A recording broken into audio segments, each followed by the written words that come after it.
What's up guys, this is Chad at All Dogs Off-Road, and today we're going to be showing you something new.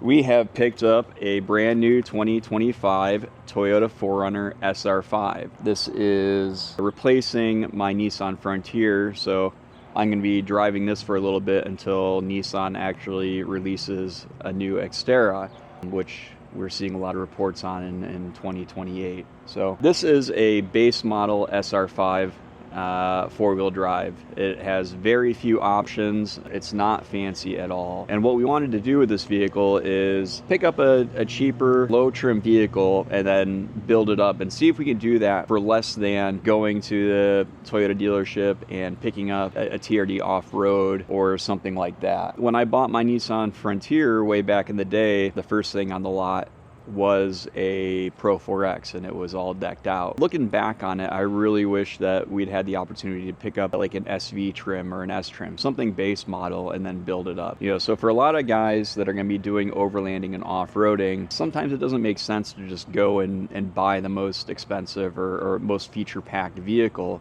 when you're going to be doing things like stripping the suspension off of it or re-gearing it or putting lockers in it and so on. So you can kind of save a lot of money by starting with a lower trim and then building it up rather than just going baller out of the gate. So that's kind of what we're going to do with this. So I put a little bit of mileage and time on this 4Runner. It's pretty new to us, but there are some initial thoughts and kind of experiences with the vehicle. The Frontier, Nissan does a really good job with a very tight, almost laser-like drive down the road. Now, coming into a Toyota, and kind of preface this, before I had my Frontier, I had a Lexus GX 470, so this is not my first Toyota manufactured vehicle, but there's definitely differences in like the philosophy for building or manufacturing the vehicle and what the end user experience is supposed to be. So on the Nissan, it's very tight, very pointed. I'd like to say that it's spirited in some respects. The Toyota, both my GX and this new 4Runner, they're a little bit rougher around the edges, a little bit more almost clunky, kind of so to say, and that doesn't mean that there's any difference in quality between the two, just the manufacturing and then the end user experience between the two is different. The powertrain on this is fantastic. The engine, the transmission, I really like it. The suspension on this SR5 is awful. The stock shocks are very firm. Be very excited to change those out hopefully in the near future. Otherwise, the Frontier was more comfortable. The seats on the Nissans are much better than they are on the Toyota, at least, you know, speaking the Pro 4X seats to the SR5 seats. I don't know if that would carry over on the upper trims, but I assume that it would. You know, you're really just looking at a difference in like cloth versus leatherish, vinylish kind of stuff. So far, pretty happy with it, and I am more of an SUV guy than a truck guy, so I'm very excited to be getting back into an SUV. It just fits my lifestyle better, and Huckleberry's happier too because this is easier to get up and down out of versus a Titan swapped Nissan Frontier. That's kind of an intro into the vehicle, but the plan today is she's stock. We need to lift this thing up. So we're going to do an install video with our Spacer Racer setup. The Spacer Racer is a coil spring lift, and now what we found on these new Toyotas, the Tacoma and the 4Runner, is you really don't need a lot of lift, especially to clear tires. You know, guys are essentially clearing 35-inch tires on stock to very minimal lifts. And so when we started developing coil springs for these new Toyota applications, we're not looking for 2.5 or 3 inches of lift. We're really shooting for about 1.5 inches because that's all that you need. And they're functional lifts. So coil springs, we're going to be increasing spring rates front and rear and modifying free links to give increased ride quality and increased load carry capacity. You know, because a lot of what we do is overlanding. So we're going to be adding weight to the vehicles, and this will be no exception. So at some point we'll probably do some skid plates. I'm not sure if we'll do rock sliders yet. I'll be transferring some of my overlanding gear over. I have a Dometic refrigerator and a Jackery battery, so the whole setup here for me, from an overlanding standpoint, is going to change. Now that my truck is gone and I don't have my Super Pacific camper, I don't think that I'll do a rooftop tent anytime soon. I've actually picked up a swag tent from 230. I prefer modularity. I don't really like having a lot of stuff fixed and bolted to the vehicle. So overall, really excited about this. There's going to be a decent transformation. It should be a good workhorse for the next 2 or 3 years until I can get into a Nissan SUV. Kind of evaluating the 4Runner, we kind of went through a bunch of discussion internally here, looking at the new Ranger, the new Colorado. We even considered full-size trucks like the Ram or the F-150. I'm not a big GM fan, so the Silverado was never on the table. We kind of decided to stick to our roots, which is mid-size 4x4s. And there aren't a lot of options for mid-size 4x4s on the market. There's the Bronco, there's the 4Runner. I mean, then you start getting into sky-high pricing like the Grenadier and whatever, but there just aren't a lot of body-on-frame SUVs on the market right now. So it kind of just really limited our choices for us. We just thought that the 4Runner would make the most sense for us. Here she is. Now, let's go get her lifted.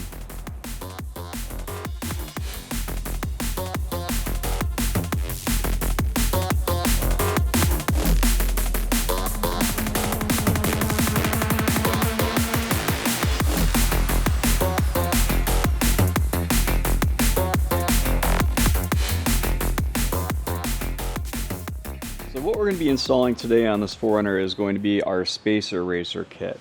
And our Space Eraser kits are typically lift coils or a pair of coils and an add-a-lease if you're looking at like a Nissan Frontier or Xterra. Now, we're a functional off-road shop. We don't build for aesthetics. So spacers and preload collars and that sort of thing, they're not really improving the function of the vehicle. They're not increasing load carry capacity, and they're not really modifying ride quality, or in some situations they'll actually detract or reduce ride quality. We custom engineer coil springs that we use for mild lifting applications and also increase load carry capacity. So these coil springs, the rear coil springs, typically are going to increase your rear load carry. We usually shoot for about 300 pounds over stock. And then the front coil springs are essentially what we would call a medium coil spring. So they're not really made for a steel bumper and winch setup, but they will handle like a low pro style front bumper. And you know, when you add skid plates, rock sliders, that sort of thing, where your weight is distributed to the four corners, an upgraded coil spring is going to improve ride quality and get you a little bit of lift for tire clearance, which again on these new Toyotas isn't really entirely necessary. And that's really why when we started building for these vehicles, we were shooting for mild lift. This is just going to be a quick how to install video. We've done one on the new 4th Gen Tacoma. We've already done one on the LC250. So the install itself should be very similar, if not the same, you know, between the three applications. And we usually start with the front. So we'll get the 4Runner up in the air, and we're gonna take the tires off and pull the front shocks, and then swap coil springs, and we're gonna show you how to do all of that. Let's go!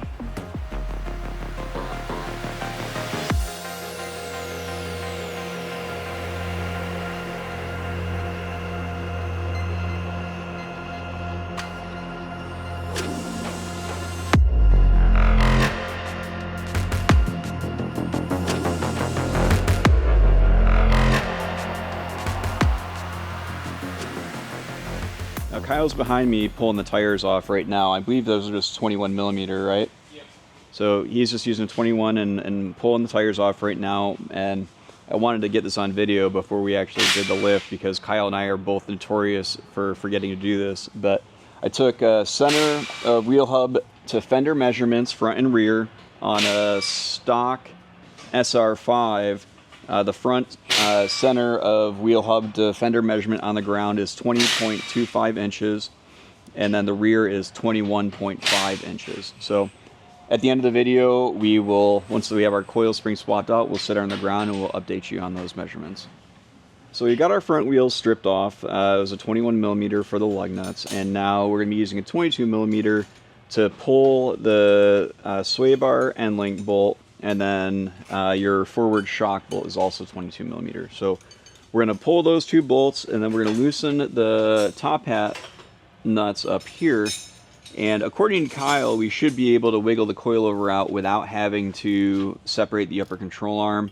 We're going to try that and see how she goes.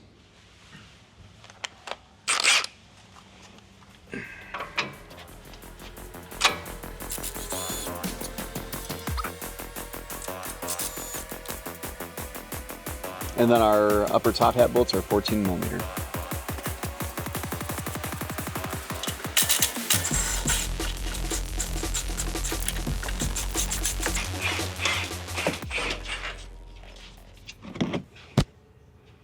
And then one difference on the new generations is there are 4 bolts on the top hat rather than 3.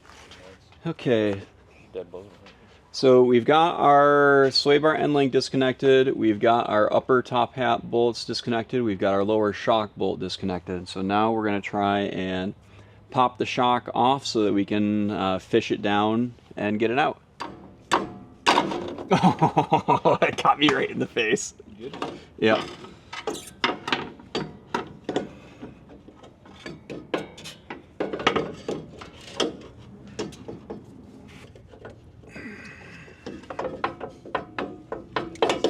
Yeah, pretty easy. Yeah. That's almost as easy as a Nissan. So we'll go do the same thing on the other side, and then we'll take the coilovers over and we'll show you how to swap the coil springs. So Toyota was kind to the 4Runner owners. They're using a steel top hat instead of the aluminum one found on the 4th Gen Tacomas that's prone to failure. So you don't have to worry about that on these 4Runners. But when you're going to be doing your coil spring disassembly, you want to make sure that you have everything lined up. So you want to pay attention. Your top hat has an arrow with an out on it, and that's going to run perpendicular to the through bolt for your lower shock here. So when you do your disassembly and your reassembly, you want to make sure that your orientation is correct. Now, with the way that our coil springs are manufactured. So now what we're going to do is we're just going to throw it in a spring compressor. We've got a nice wall mount Brannick, a 7600. You should be able to do this with like the regular claw style that you can rent at a local parts place. We've got the nicer stuff here, so that's what we're going to use. When we're disassembling or assembling, we really like to come down on the top hat rather than run the claws through the coils. It makes the compression straighter and easier. So you got her compressed, and now we're going to undo our upper shock nut here. So you pull your top hat nut, shock comes down, and Toyota has done an interesting thing. It's D-shaped here so that you could run an impact if you wanted to, whereas on previous generations you couldn't because you'd run the risk of unspinning your lower shock shaft nut from the piston and the whole thing would come apart. So that's kind of a nice touch. Now there are a couple things that you're going to want to pay attention to. So you're going to still want to make sure that you have your arrow out, and then you're going to want to line your pigtail up to your lower shock perch. You'll get your top hat where you want it to be, and then you'll take your shock, look for your pigtail,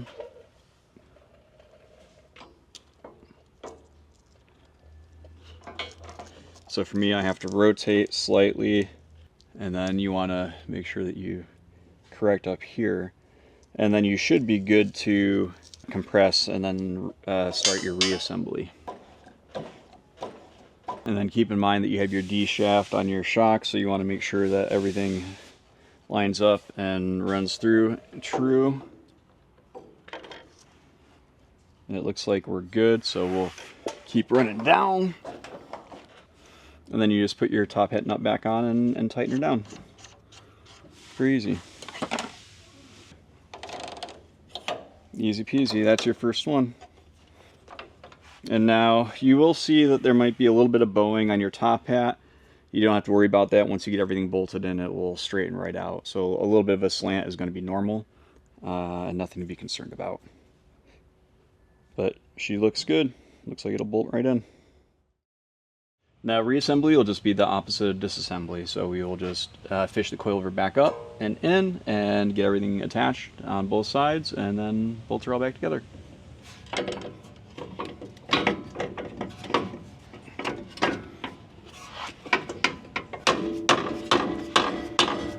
Easy peasy. A lot easier than second and third gen Tacomas or fourth and fifth gen 4Runners. We're going to tighten up our top hat bolts. We normally hand tighten those. I think the usual spec is about 30-ish foot-pounds. Your sway bar end link to lower control arm is 150 foot-pound, and then your lower shock bolt here is going to be 195, which is pretty high, but we'll get her done.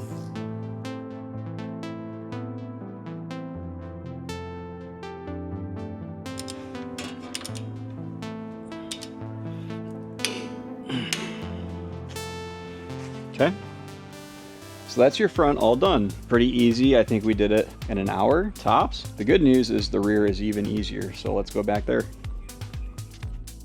So the rear is going to be very easy. With the vehicle in the air, you're going to support your axle. You use a jack to do that, and then you're just going to undo your upper shock mount, which is 22 mil, your sway bar end link, which I believe is a 17 mil, and then there's a little bracket right here that's a 12 mil. That's just going to give you enough slack to get the coil spring out and get the new one in. Now your upper shock has some cuts in it, so you can use a crescent wrench to hold it, because otherwise the shaft will just spin on you. So you can do that without, I mentioned using a jack. We did it without a jack. It's a little dramatic when it unloads, so we'll use it with a jack on the other side, but now you're at the point where your coil spring just pops right out. Now, what we're gonna do is you're gonna transfer your upper isolator onto your new coil spring, and then you're gonna slide your new coil spring in place. Then you're gonna use a jack to bring everything up and then get it all bolted back together, and then you'll do the other side.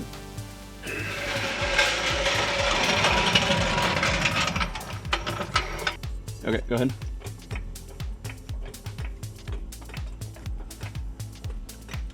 Did you, never mind, the part you took off before. Good still? Keep going.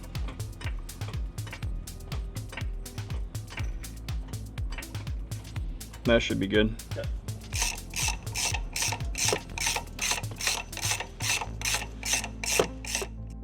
Coil springs in place. We'll go do the other side. Right there.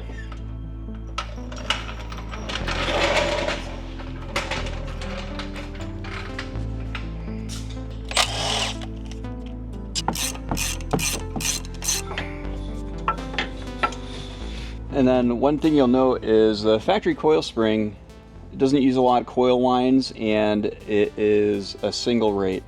Now, OEMs do this, thinner diameter, fewer coil lines in order to save on material costs, but this is going to have what's called a set height that's going to be greater than the solid height. And what that means is when you press this coil spring past its set height, it's going to permanently deform, and then you're going to get sag in the rear, kind of like the third gen 4Runners were notorious for. That's entirely a cost savings solution from the OEMs. Now our coil springs are a dual rate spring, so you're going to have a softer rate up here, and then you're going to have a firmer rate down here. And the majority, just about all of our coil springs, the set height is solid, so you physically can't push them past the set height, so they'll never lose their lift height or never deform.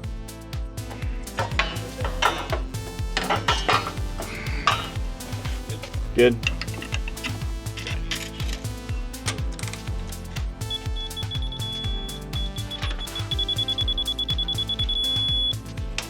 So that is the spacer eraser install. It's very easy. Everything is torqued to spec. We're gonna put wheels and tires on, set it ground, and give you some lift height measurements.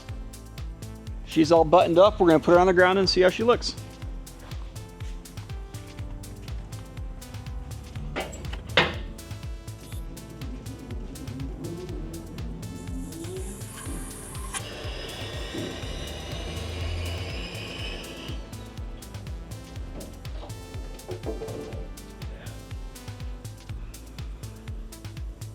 Looks like she needs bigger tires.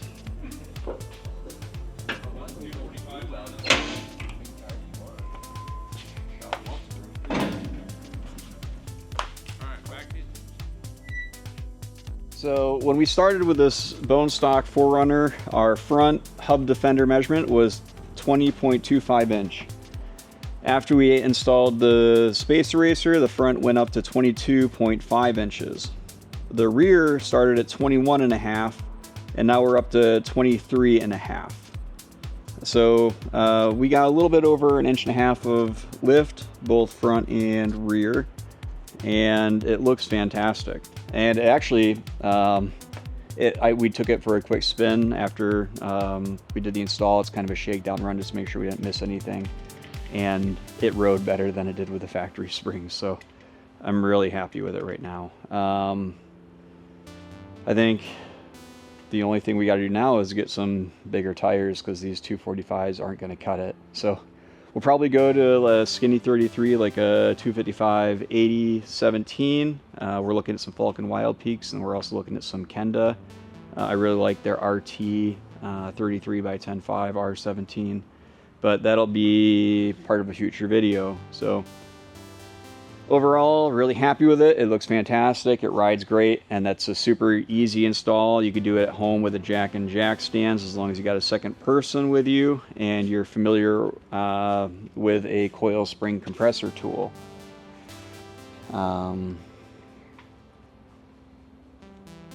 I think that's all I got for now, so we're going to drive this around a little bit, and then we'll be doing some more upgrades down the road. I'd mentioned before that the shocks on these do not ride great. Surprisingly, with the firmer springs, they actually rode really nicely, so that's a little bit counterintuitive to me. But I'll be looking.